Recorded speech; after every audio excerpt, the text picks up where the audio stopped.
and welcome to the AgriBusiness Global Report. My name is Sarah Webb, and I'm editor of AgriBusiness Global and host of today's show. In this segment, I speak with Jim Delisi, chief of Fanwood Chemical, about the Section 122 tariff update, as well as Monsanto's withdrawal of the glyphosate anti-dumping case. Thanks for tuning in. Jim, thanks so much for joining me today. Can you talk to me a little bit about what's happening with the Section 122 tariffs? The Section 122 tariffs expired today, and as we've talked about in the past, the administration was doing a series of 301 investigations based on allegations of forced labor on 60 economies. And there was a question as to whether that investigation would complete in time for those tariffs to kick in when the 122 10% expired. And as of this time yesterday morning, the answer was maybe not. But then as of 4 o'clock yesterday afternoon, the answer was yes, that they did succeed in completing the 301 investigations on time. Now, there are a couple of things that need to be carefully reviewed here. One of them, we had discussed in the past that there might be an open window to bring material into the United States with no additional tariffs.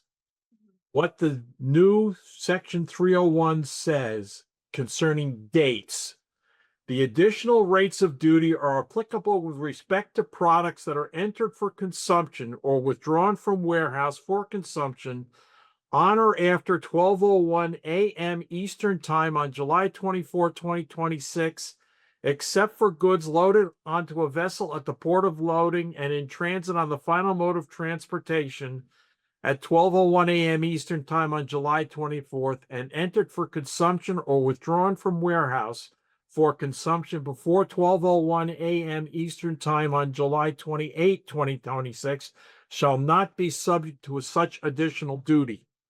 As I read that, there is a window on Monday, the 27th of July. So if something arrives after tonight, 12:01 a.m. on 24th of July, and is entered for consumption before 12:01 a.m. on July 28th, there is no additional duties. So that means if you have been putting material into a bonded warehouse or in a free trade zone, you've got a short window of opportunity to empty those warehouses and not pay any incremental duties above and beyond the base duty rate. Now, the main difference on the rates of duty for the new 301 and the 122 is I can't find any agrochemicals that are exempt from the new 301 forced labor, whereas at least half or more of agrochemicals were exempt from the Section 122 duties and the IEPA duties. So things like glyphosate and glufosinate will be tariffed under this new regime. And the tariff rates vary for some countries. China is 12.5%, India is 10%, EU is a maximum of 10%, Japan is a maximum of 12.5%, Thailand, I think, is a maximum of 10%. In most other countries or all other countries, it's either 12.5% or for most countries, or 10% for a few countries, plus the normal base tariff rate that's in the tariff schedule. This is all very confusing. We will post some stuff on, hopefully ABG will be able to post some stuff on the website to further define what's happened here. But basically, if you just, the main import countries for agrochemicals are China. So if you just assume the 12.5% on top of all the 2020 301s, and the base tariff rate, you'll be in reasonably good shape. And in India, 10% again on top of the base tariff rate. So it's a confusing story, but it'll all smooth out over the next few days. But the key is that anybody that's got anything in a bonded warehouse or a free trade zone that wants to take advantage of the very, very, very short open window needs to get moving today. Okay, that's good to know. We'll definitely have to keep an eye on that over the next couple days, Jim. Thank you. And I also wanted to ask you, can you give us an update on the withdrawal, Monsanto's withdrawal of its glyphosate anti-dumping case? That was a shocking event because the preliminary hearing at ITC was supposed to be on Tuesday, the 21st of July. They filed the case a few weeks ago and they withdrew it on Friday the 17th.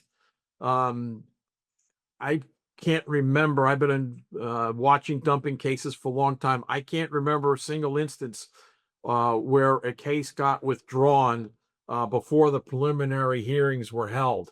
So the threat of glyphosate dumping is no longer in front of us in the short term. However, I don't think it would be safe for anybody to assume that it's gone forever.